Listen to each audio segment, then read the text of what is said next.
Welcome students. आज हम दो टॉपिक्स को एक साथ कवर करने वाले हैं। एक टॉपिक जो मैंने यहाँ पर लिखा है एंडोसिम्बायोटिक थ्योरी या फिर एंडोसिम्बायोट थ्योरी, और दूसरा जो हमारा टॉपिक है वो है mitochondria as a semi autonomous organelle.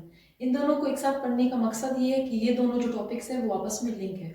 अब हम देखेंगे कि ये कैसे आपस में लिंक है। सबसे पहले माइटोकॉन्ड्रिया को देख लेते हैं। पिछली इसकी मैंने वीडियो बनाई है जिसमें आप इसका स्ट्रक्चर और ब्रीफली जो इसका फंक्शन है वो देख सकते हैं। इसमें हम देखेंगे कि क्यों हम इसे सेमी ऑटोनोमस ऑर्गेनल कहते हैं। तो माइटोकॉन्ड्रिया हमारे पास सेमी ऑटोनोमस ऑर्गेनल है। सबसे पहले आप नाम देख लें। Semi means half, autonomous it means by itself, वो ऑर्गेनल जो हाफ ऑफ इट्स प्रोडक्ट्स खुद बनाता है। क्वेश्चन ये राइज हुआ कि बाकी जो रिमेनिंग जो मटेरियल या प्रोडक्ट्स है वो कौन बनाता है? वो हमारे पास बनाता है न्यूक्लियस। इसीलिए हम इसे कहते हैं सेमी ऑटोनोमस, फुली ऑटोनोमस नहीं है। अब हम देखते हैं कि ये एंडोसिम्बायोट थ्योरी में माइटोकॉन्ड्रिया का फंक्शन क्या है या फिर रोल क्या है। एंडोसिम्बायोट थ्योरी वो थ्योरी है जिसमें साइंटिस्ट ये व्यू देते हैं कि हमारे पास जो है सबसे पहले एक फ्री लिविंग जो है बैक्टीरिया था जो कि एरोबिक था। एरोबिक मीन उसको जो है रिस्पायरेशन के लिए, सांस लेने के लिए ऑक्सीजन नेसेसरी थी, तो इसीलिए जो है ऑक्सीजन वाले एनवायरनमेंट में वो रहता था। अब ये जो बैक्टीरिया था, जो फ्री लिविंग बैक्टीरिया था, ये जो है हमारे पास आज का माइटोकॉन्ड्रिया है या फिर आप कह सकते हैं आज का क्लोरोप्लास्ट, क्योंकि ये दोनों जो हमारे पास ऑर्गेनल्स है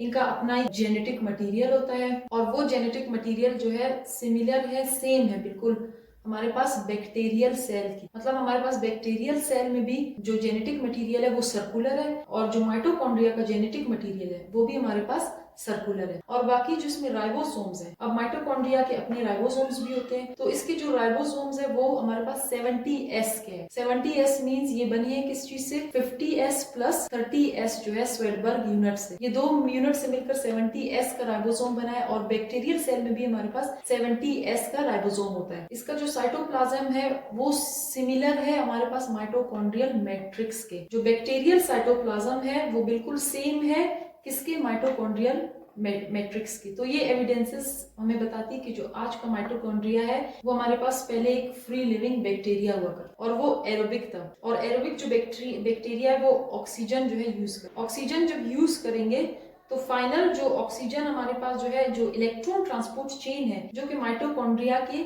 इनर मेम्ब्रेन में होती है, उस इलेक्ट्रॉन ट्रांसपोर्ट चेन में ऑक्सीजन हमारे पास फाइनल कैरियर होता है इलेक्ट्रॉन का फाइनल कैरियर होता है। इसीलिए जो है एनर्जी भी हमारे पास माइटोकॉन्ड्रिया में ज्यादा बनती है एज कम्पेयर टू ग्लाइकोलिसिस जो कि अकर होती है साइटोप्लाज्म में। इलेक्ट्रॉन ट्रांसपोर्ट चेन है और क्रेब्स साइकिल है, ये माइटोकॉन्ड्रिया में होते हैं और एनर्जी भी हमारे पास ज्यादा बनती है। तो ये जो एरोबिक बैक्टीरिया था जो आज का माइटोकॉन्ड्रिया है, ये जो है इसको इंगल्फ किया एक लार्ज सेल ने। अब ये एंडोसिम्बायोटिक थ्योरी है। इसमें अब कहते हैं कि फ्री लिविंग जो बैक्टीरिया था उसको इंगल्फ किया एक लार्ज सेल ने, एक दूसरे सेल में। ये भी सेल था और ये भी सेल, प्रोकैरियोटिक सेल्स थे। इट मींस दोनों ऑर्गेनिज्म थे। ये फ्री लिविंग बैक्टीरिया था, इसको लार्ज बैक्टीरिया ने इंगल्फ किया। ये अंदर चला गया उस लार्ज बैक्टीरियल सेल के अंदर जाके जो है, अब इसको एंडोसिम्बायोट क्यों कहते हैं? एंडो मींस इनसाइड, सिम्बायोट का क्या मतलब है? सिम्बायोसिस जो है वो हमारे पास प्रोसेस है जिसमें दो ऑर्गेनिजम्स एक दूसरे के साथ रहते हैं, एक दूसरे के डिपेंडेंट होते हैं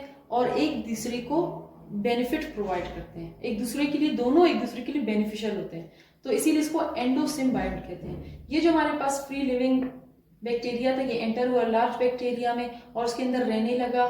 इसने इसको जो है डाइजेस्ट नहीं किया। ये सिम्बायोसिस के थ्रू इसको जो है एनर्जी प्रोवाइड करता रहा और ये जो लार्ज सेल था ये इसको प्रोटेक्शन प्रोवाइड करता रहा।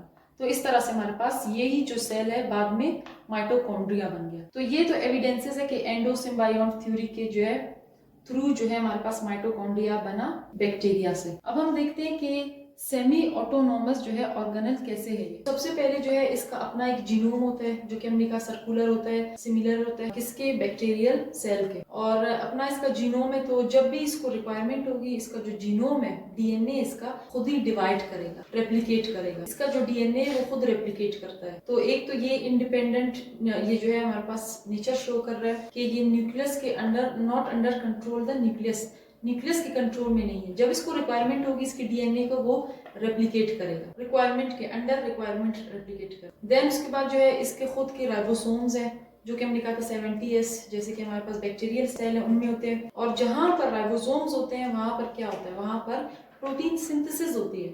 तो जिसका जीनोम अपना हुआ, इसका अपना जीनोम है, यही जीनोम हमारे पास मैसेंजर आरएनए बनाएगा, ट्रांसफर आरएनए बनाएगा और राइबोसोमल आरएनए। अब ये जितने भी आरएनए है ये प्रोटीन सिंथेसिस में हमारे पास हेल्प करते हैं। तो ये अब कुछ ऐसी प्रोटीन्स है जो ये खुद बनाते हैं, जैसे कि हमारे पास कुछ एंजाइम्स भी हमारे पास प्रोटीन्स होती हैं, तो ये कुछ एंजाइम्स ये खुद बनाते हैं, जैसे कि सक्सिनेट डिहाइड्रोजिनेस है। सक्सिनेट डिहाइड्रोजिनेस क्रेब्स साइकिल में यूज होता है। फिर जो है ये डिवाइड होता है, ये खुद ही जब भी इसको रिक्वायरमेंट होगी, जो हमारे पास प्री एग्जिस्टिंग माइटोकॉन्ड्रिया वो डिवाइड करेगा और हमारे पास 2 माइटोकॉन्ड्रिया बन जाएंगे कभी भी एनी टाइम, और जब रिक्वायरमेंट होगी। तो ये भी थोड़ा सा डीएनए से इंडिपेंडेंट इसका फंक्शन है। ये प्रोटीन्स भी जब भी इसे रिक्वायर होगा, फॉर एग्जांपल अगर हमें सक्सिनेट डिहाइड्रोजिनेस की रिक्वायरमेंट है तो ये क्या करेगा, सक्सिनेट डिहाइड्रोजिनेस बनाएगा विदाउट परमिशन के किसके, न्यूक्लियस के। जो एक और इसका फीचर है जो कि बहुत ही इंपॉर्टेंट है वो ये है कि जो हमारे पास मैटरनल जो हमारे पास ओवा होता है और उसके अंदर माइटोकॉन्ड्रिया है, ये जो मैटरनल माइटोकॉन्ड्रिया ये नेक्स्ट जनरेशन में ट्रांसफर होता है। तो वो जितने भी ऑर्गेनल्स है उनमें सबसे इंपॉर्टेंट हमारे पास माइटोकॉन्ड्रिया इसलिए क्योंकि जो हमारे पास मैटरनल माइटोकॉन्ड्रिया है वो जो बनने वाले डॉटर सेल है या फिर बनने वाला जाइगोट है उसमें हमारे पास मैटरनल माइटोकॉन्ड्रिया ट्रांसफर होता है। अब ये तो इसने बना लिए, बाकी जो इसकी प्रोटीन्स है या फिर बाकी मटीरियल्स, तो बाकी प्रोटीन्स हमारे पास एज यूजुअल जो है न्यूक्लियस बनाएगा, फिर न्यूक्लियस में से जो है information in the form of messenger RNA निकल कर साइटोप्लाज्म में आएगी, साइटोप्लाज्म में प्रोटीन्स बनेंगे और साइटोप्लाज्म के थ्रू ये माइटोकॉन्ड्रिया में प्रोटीन्स एंटर होंगी।